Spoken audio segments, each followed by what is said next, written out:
Welcome to Mental as Anyone. I didn't know I'd be sitting here in a wig talking about mental health. Because anybody who's tuning in is going, yeah, this bitch got the answer. I'm your host, JMO, and in this series we explore mental health. If this is what life's going to be, I don't want to be here. The battles, the triumphs, and the strategies to deal with mental health in a healthy way. We are born and we are just told stories upon stories upon stories about how to live our life, and no one knows. I'm the first to know that's not easy, having battled on my own journey. Now, I'll be speaking with others who are ready to share their own insights and lessons.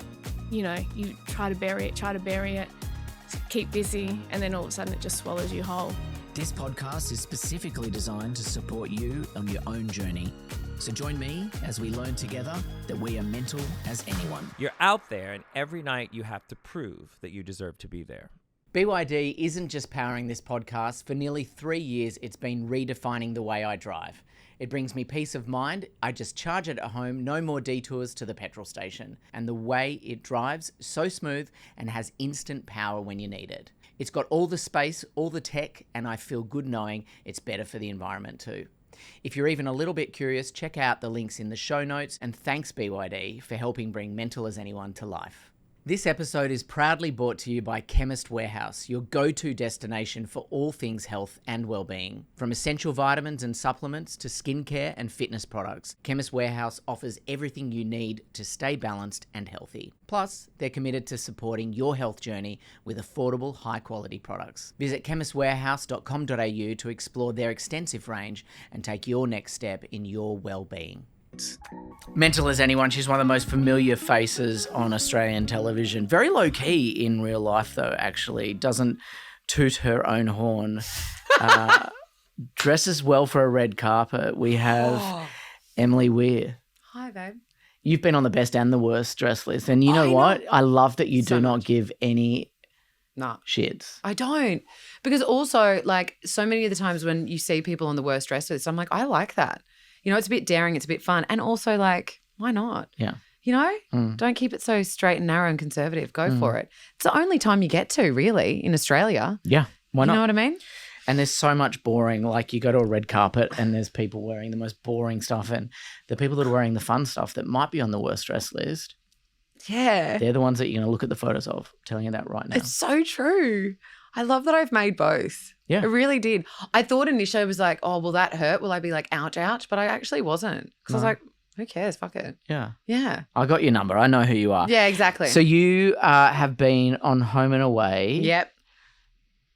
Massive soap that's been on air for 100 million years on Channel 7 for going on 7 years by the end of the year. Yep. That's a wee while, because normally contracts are like 3 years and Yep. then they move on and people rotate through. So They do. you're one of the OG people on there. It feels like it now. days. Yeah, it's pretty. Yeah, like after Jimmy, I think after Jimmy and Jimmy, and then it goes me and then Ethan, who plays Tane. Like, and then obviously you've got Ray and Georgie and all of that. But like in terms of that, like I'm just under Jimmy Stewart. Ethan's one of the hottest guys on the planet. Do you I find him so think- attractive. I can't even cope. Dude, Just everywhere I mentioning go. his name. Really? Did you get fluttery? Yeah. Did you? He'll love to hear that. Hi, Ethan. Yeah. You're When I hot. see him at an event, I'll look away. Really? Because you're so like, And I'm pretty it's out. so a lot for you. Well, just because I'm shy in front of him. Yeah. He was at a wedding I went to recently, and then I was like, Really? Dead Okay, serious. next time I'm on a cover and he's there. So- I'm going to force you. no, I'll be like, Yeah, I can't. I wanna see Like, that. He wouldn't know who I am. I don't Oh, know. No. bullshit. He's probably equally as sort of shy in those situations. Yeah, Not yeah, about right. me, but whatever. Anyway, massive show, huge show that you wanted to be on. We were talking earlier. We Yeah. had Tammin Sursok on the podcast. Oh my God, love her. A while ago. And Hi, Tammin. she is a friend of mine and an awesome person, Yeah. and she's daring and bold and wonderful. She's lived a life, right? Totally. You were a little kid and you wanted to be that girl. So, yeah, I did. I literally wrote into, I wrote a letter. I went and visited Palm Beach as like a 10-year-old with my mum. And at the time, do you remember Vinny on the show? Yeah. Vinny. Nah. Well, Of I do you know course. what I mean? Like iconic. True Blood. Yeah. True Blood. Good on him. Yeah. Where is he now? Probably doing stuff. Probably still doing hot Amer- and yeah, just- probably. But, you know, like around. Hot. He broke America, which is amazing. Yeah. And I wrote in because I was like, I've got brown eyes and Vinny's got brown eyes. Maybe I could play Vinny's lost little sister. So I like wrote a part for myself, gave it to my mum and asked her to send it through to producers. Now, did it make it to the producers? Probs not, but I remember like ever since I was that Your young. mum probably just put it in a drawer. Yeah, and like went- the letter to Santa, like it's going. Yeah. You know what I mean? But why did you want that? I just loved Home and Away. I just absolutely frothed it as a kid growing up. Like I was glued to the TV from 7 o'clock, and I'd be told to move back. There's something about that. I don't know, the beach, the people, the hotness, you know, when you're a little girl, you're just like, why is everyone so beautiful? And like they're in love, being obsessed with love and, you know, all of that. It was just, yeah. I really learned how to kind of process a lot of emotion via the art form of TV, like as a kid, you know, when shit was going on and things get hectic. It was a real escape for me. I loved it. I'm thinking out loud. Go but on. That obsession with Home and Away. Yeah. And that obsession with, was it an obsession with fame?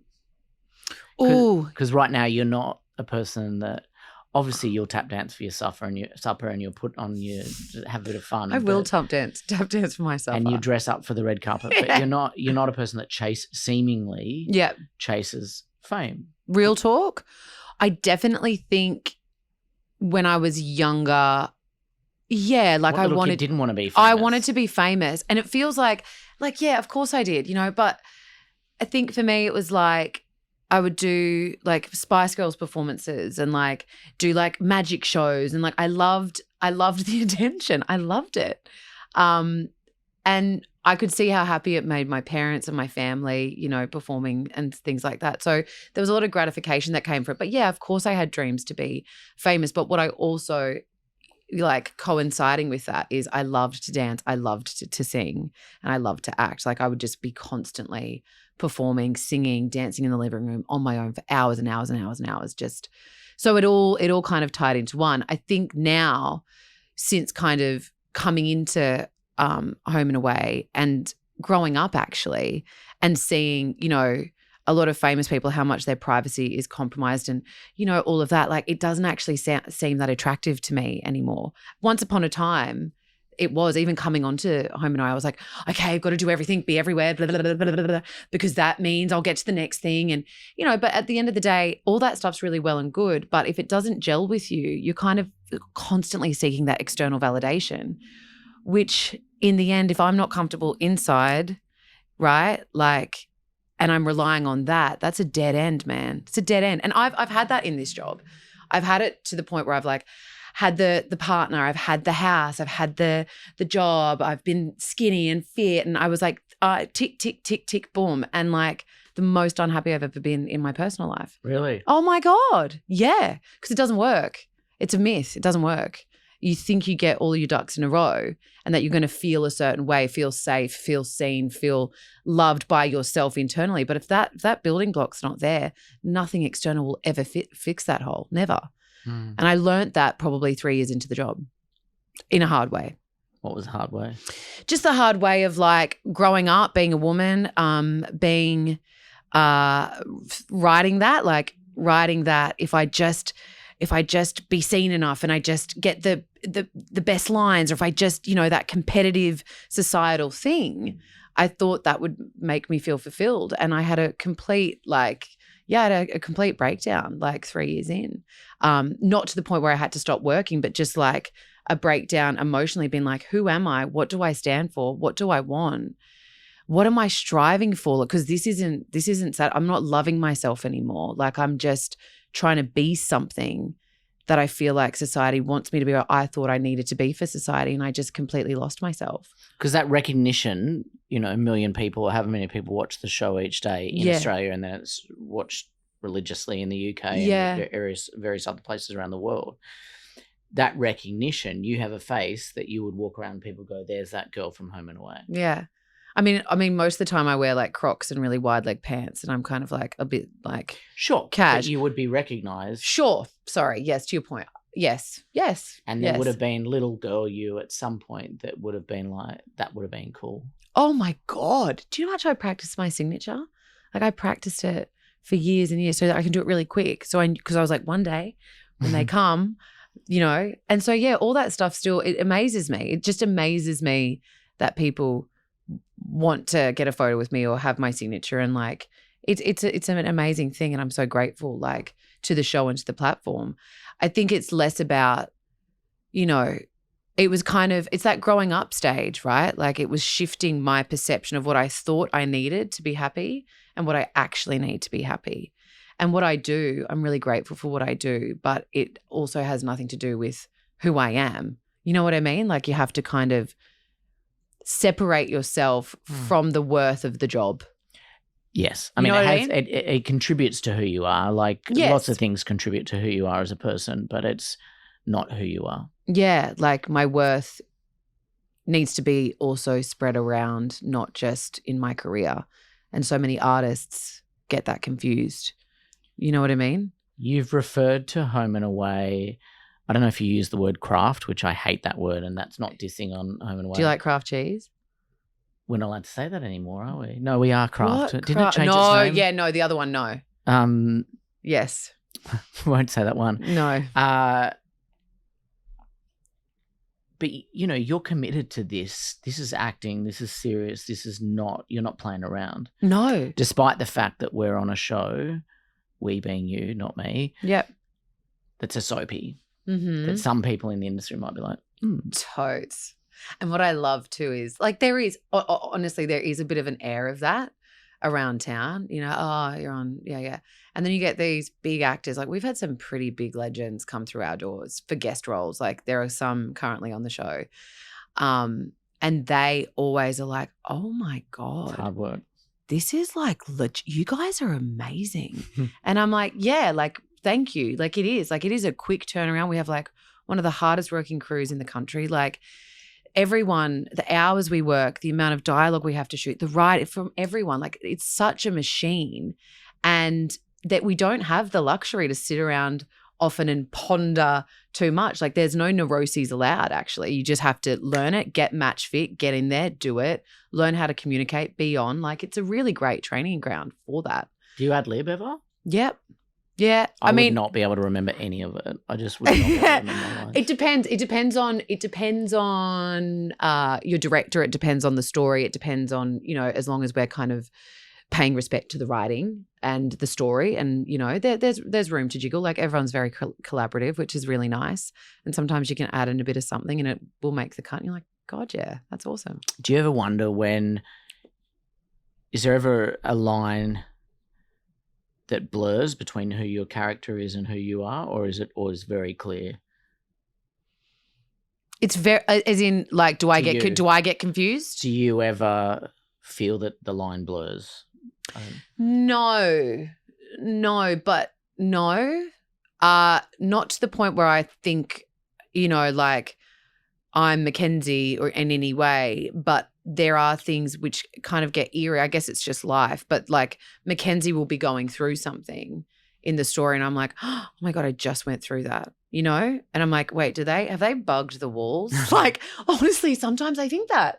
Because it happens, a lot of the actors feel like that. But I think it's also it's a soap about people our age doing things that people our age do.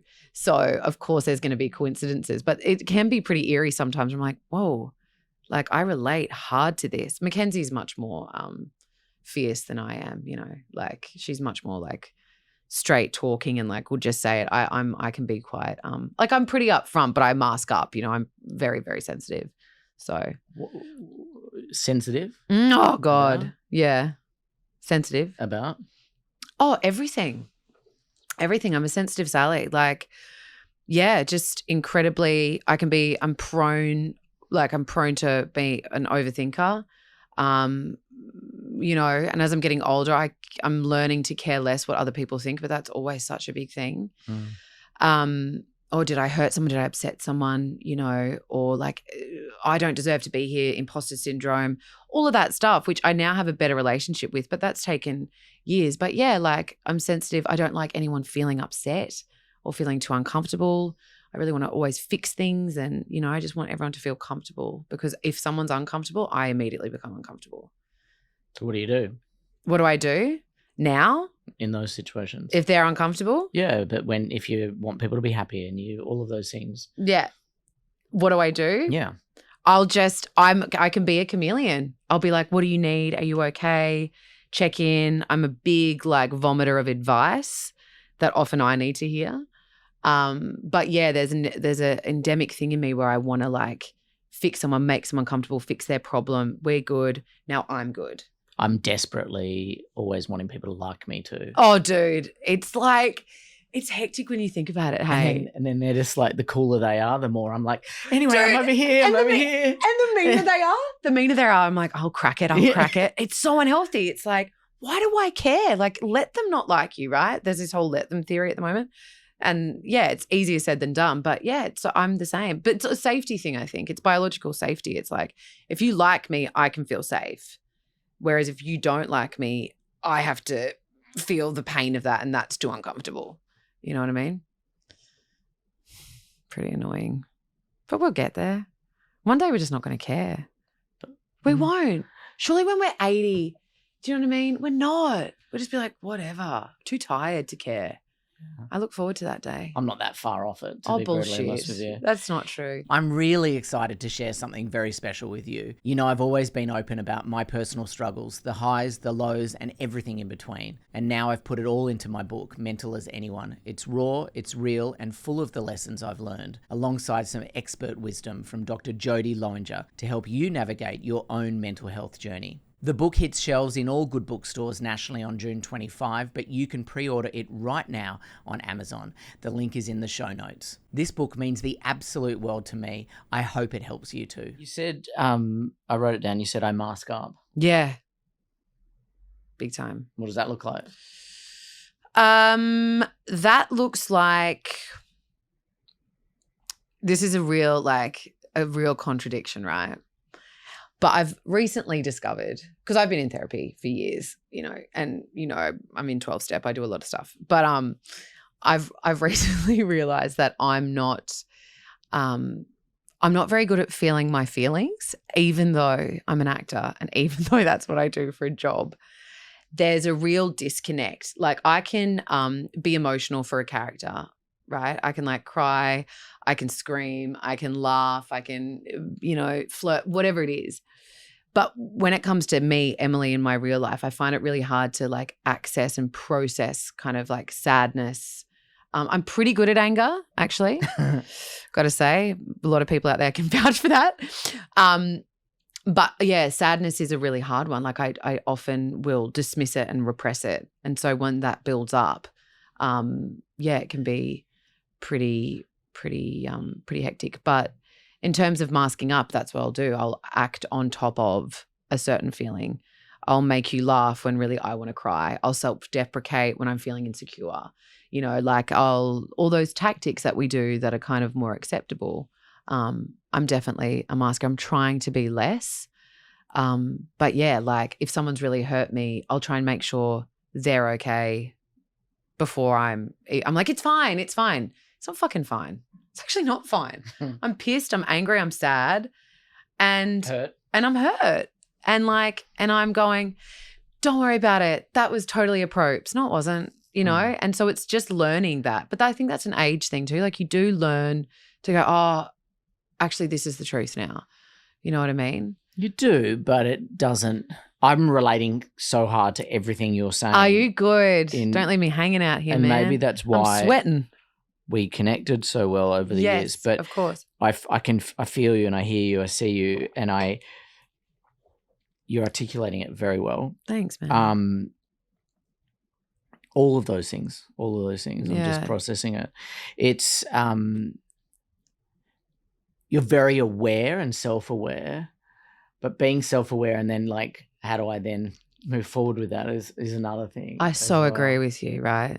I so agree. That is, yeah, it's like, and you, I'm sure, understand we spoke about this in the past, but like when you're in the throes of, you know, coping mechanisms that aren't healthy, you're kind of like a bit delulu, like you're asleep, right? And then when you try to like reform and transform, then you become aware, and then the awareness is a lot. And you're like, well, what do I do with it now? Like I can hear and see all the things that are going on, but I'm still feeling a certain way.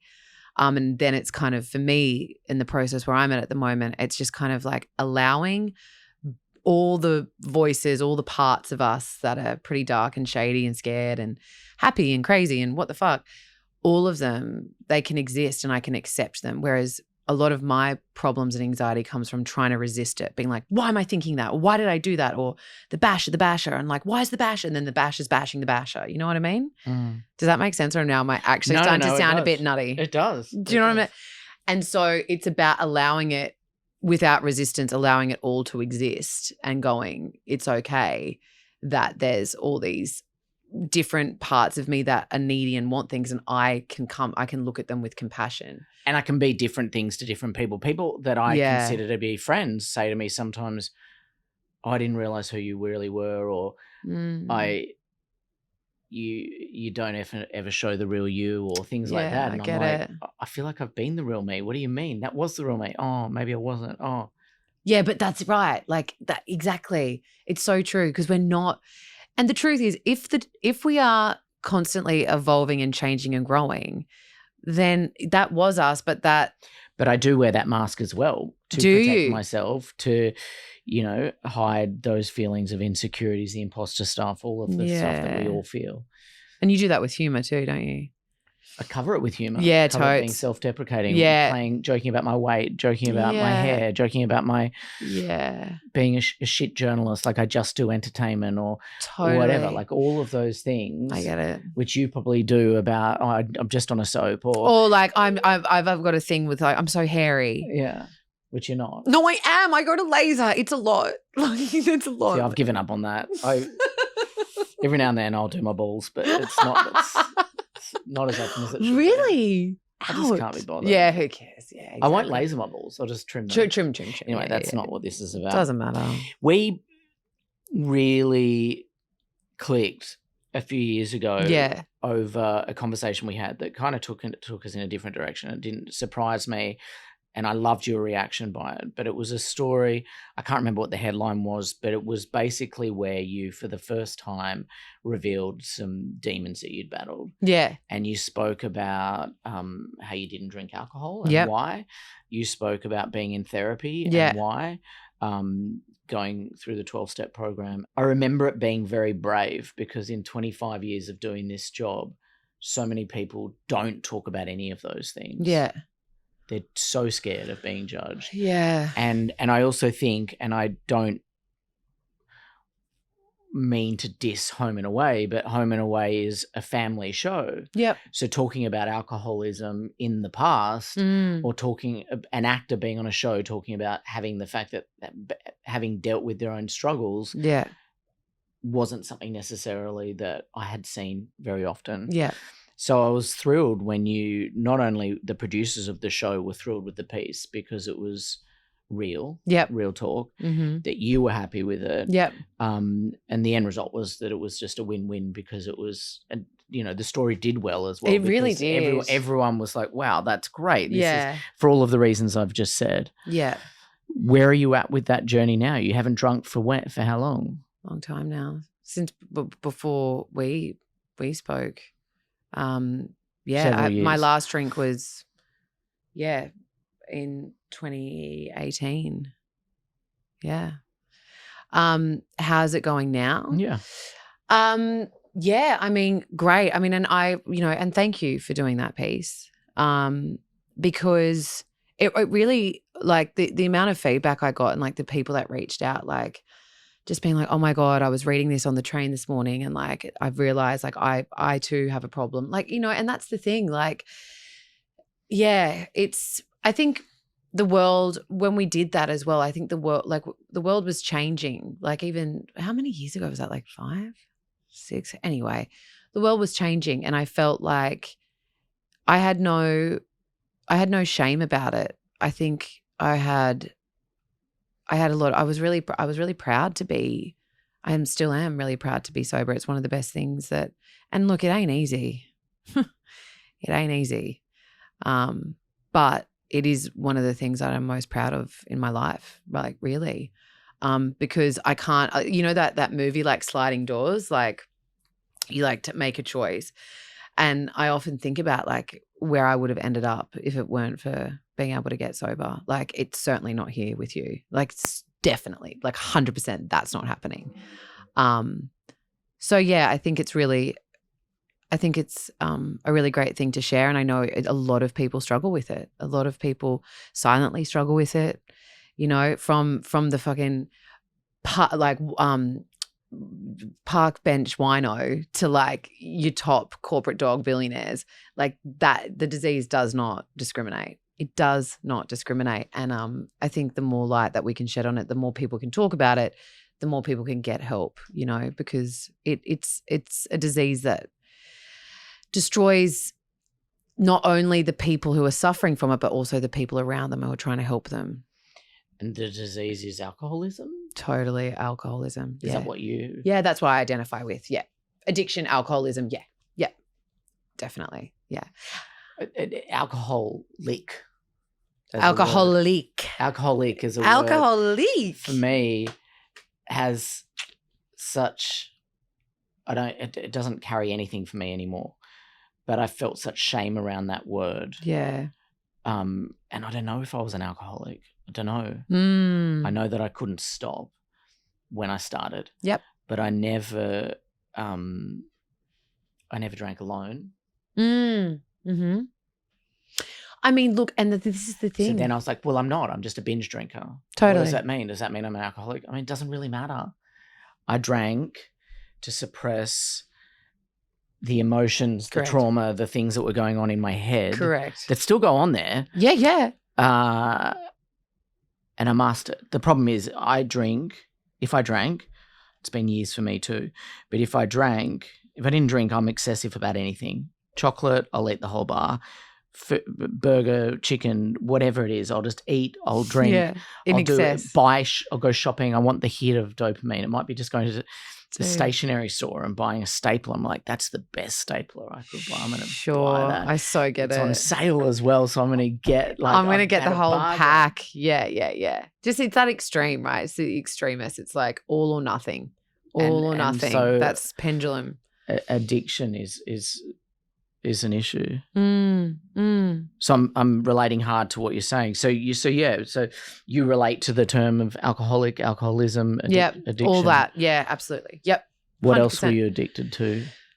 Oh, I mean, not like in terms of substance. No, just in terms of life. I mean, for me, it's validation, food. Oh, yeah. Sugar. Oh, what do you want? What do you want? I've got heaps. Okay. Yeah.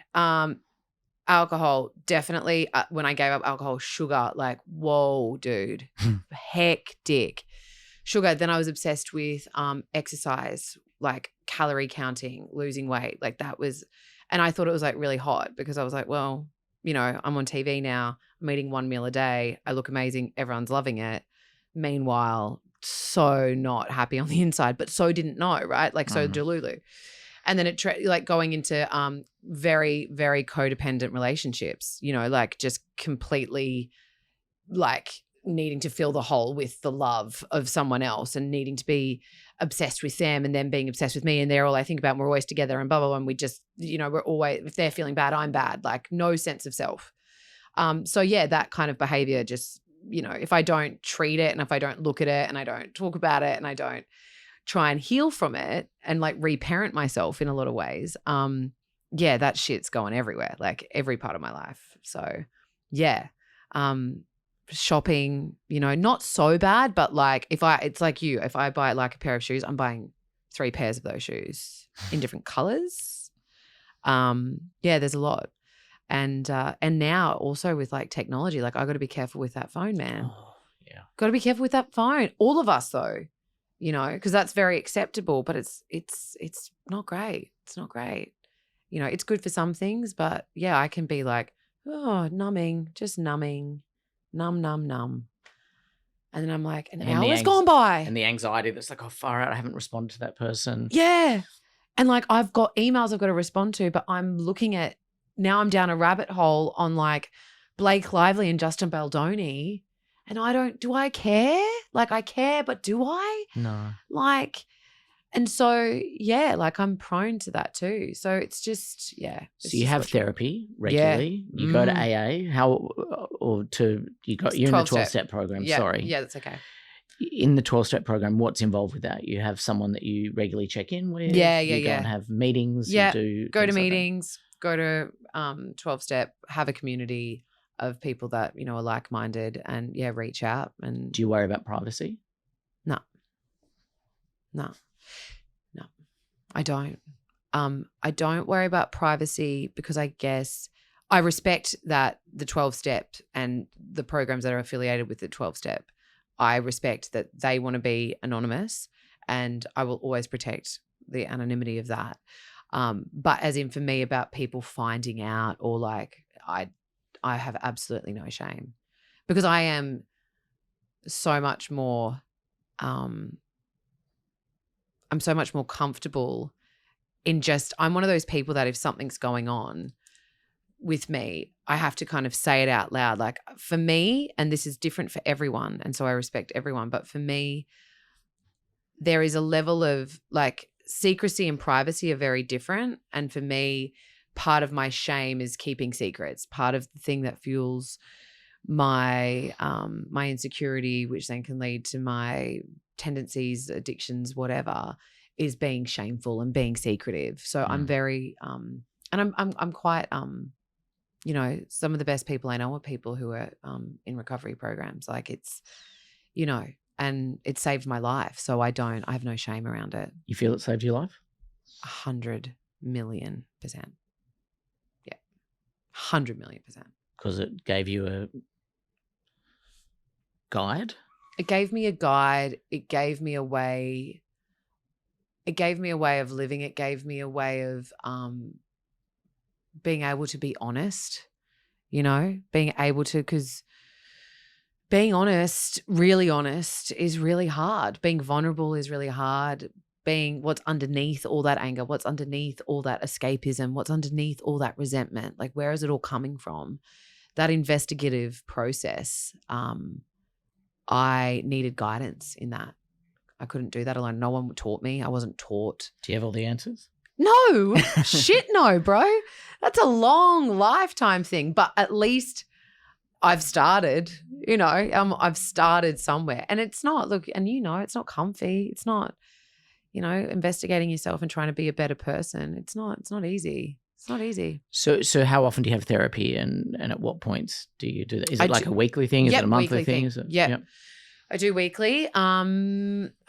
Sometimes I get like my therapist will be like, okay, we can go fortnightly for a bit. And then I'm like, but, you know, because again, I like the routine. I like, you know, so, but yeah, weekly is something that works for me at the moment, but that's always subject to change, you know, depending on where I'm at, you know, and sometimes I run really good for a while and I'm like, cool. And then something else will come up, you know, it's just a layer.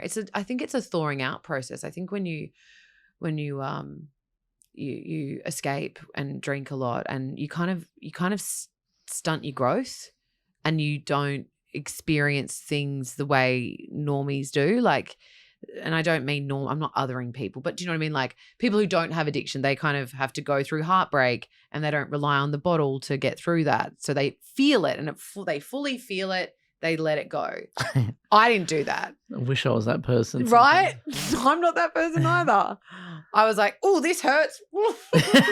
And then it stays there and then I move on and then one day you stop and then it all comes up, right? So it's just that purging process over de-thawing over the last 6 years. Yeah. For me, it's a constant checking in. Yeah. And a constant well, sometimes I think maybe I'm too aware. Yeah. Oh, that's nice. Yeah, that's nice for the ego. I'm too aware. Not too aware of my I'm kidding. I mean too aware of my own shit. Yeah. And it'd be nice to sit blissfully unaware and not be in it. But yeah, I get it. But also where would I be? Like, yeah. I would be 20 years behind where I am now in terms of having had that therapy, and I'm on medications. Yeah. And I do all sorts of things and try to. Do you go weekly? Are you a weekly guy? Do you want the honest truth? Yeah, I do, baby. My honest truth is that cost of living means I can't afford it at the moment. Oh, fuck, yeah. And I earn a good living. Yeah.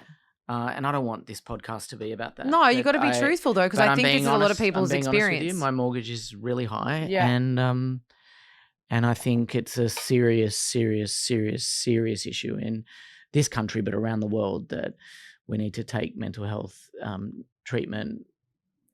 Yeah. We treat it with much more care and make it sure it's more of a priority so that everyone can access it. I totally I've got agree. ADHD. It costs me $3,000 or $4,000 to do it. Yeah. I spend up to $500 a month on medication. That's right. a lot of money. I know, honey. Yeah. And so when you're watching your bills, like something's got to cut. So, $300 to go for an hour appointment is like, so at the moment, no, I'm not. Yep. But I also feel okay at the moment. But Yeah, and I will, if and when I need to, then I will do it. But I just, It is. You're so right. You're so right. It really worries me about people who aren't Mr. and Mrs. Smith, who's absolutely there and not able to get the help that they need. Absolutely. And because it's all rising. Which is why, Home and Away, Neighbours, but TV shows, TV dramas, reflecting what's going on in our personal lives, asking questions about mental health, looking at things like suicide, looking at alcoholism, looking at drug addiction, rape or whatever. Yeah. All of these things are really important to be reflected on those shows. And that's what you're doing. And that's the craft that you do as an actor. Yeah. Yeah, absolutely. It is so important. It's so important, like, as I said, being a little girl and watching the show, like, and being like, oh, this stuff happens to people. Like there's that, because I think for me anyway, the sense of when my mental health can plummet is like that feeling of complete aloneness. That's stuck. Like I'm stuck in here. Like I'm stuck, that sticky stuckness, and like no one understands. Like it is like this. And the only way we break through that barrier is through either communication, and if you can't do that, is through storytelling. And you go, oh, that I've felt that. I've had that experience, or oh, I'm not normal. Like I'm still valuable. I'm still worthy, even though I have this thing happening to me. Because there's nothing scarier than having anxiety, having depression, having addiction issues, having, ADHD, having a really busy brain, having any of that stuff and feeling like you're a fucking freak. That just feeds it. And if we can break that through these things, through what we do, or, the privilege of being able to do that on national TV and the topics we cover there, I mean, what a gift. What a gift. We're going to have to wrap it up because of timing. But shit, we go at the end over? of each episode, I do ask where you're at on a scale of 1 to 10. Okay. 10 being amazing, 1 being shit house. Oh. Are we doing it now? Yeah, you've probably been up since 3 a.m. filming. Right now I feel at a 7, and I'll tell you why. I feel really good. I feel really great to see you and to be here and do this, and thank you for having me. It's really cool. I've got my period, and my back hurts a bit, and and I'm a bit like moop moop, I'm a bit like, ugh. But besides that, I feel really good. Period sucks. I'm They glad I don't have to do. I'm glad I don't have to Imagine deal if you with bled from your Yeah. every. Yeah, that's what I'm saying. that. Anyway, that's us, Mentals. That's Anyone, thank you us. for coming on here and getting real with me. Thanks I for having me, appreciate babe. you as always. This episode is supported by Chemist Warehouse, Australia's leader in health and wellness products. Whether you're looking for natural supplements, fitness essentials, or everyday healthcare, Chemist Warehouse has you covered at unbeatable prices. They're proud to support this podcast and help you take control of your health and well-being. Head to chemistwarehouse.com.au for the best selection of vitamins, wellness products, and more to keep you feeling your best. BYD has taken it to the next level with the all-electric Sea Lion 7, a performance SUV that's as sleek as it is powerful. We're talking quiet luxury, up to 482 kilometres of range, and a 0 to 100 kilometres per hour in just 4.5 seconds. It's smooth, it's fast, and honestly, sustainability has never looked this good. With 4 luxe colours, including the stunning Shark Grey, this is EV driving elevated. If you're even a little bit curious, check out the links in the show notes. Big thanks to BYD for making this podcast possible. I know firsthand how overwhelming life can get, and I also know how powerful it is when you have the right tools to get you through it. That's why I've written Mental as Anyone, a book filled with real stories, practical strategies, and expert insights to help you manage stress, anxiety, and everything life throws your way. With clinical psychologist Dr. Jodie Lowinger providing her professional insights. It'll be on shelves in all good bookstores nationally on June 25, but you can pre-order it right now on Amazon. The link is in the show notes. If you've ever felt like you're struggling alone, this book is for you. Thanks for joining me on this episode of Mental as Anyone. There's been some heavy insights in there, but also some useful tools for all of us to move forward. If you want to be the first to hear new episodes, be sure to hit follow. And if you find yourself in need of support, links to Lifeline, Beyond Blue, and the Black Dog Institute are in the show notes below. See you later.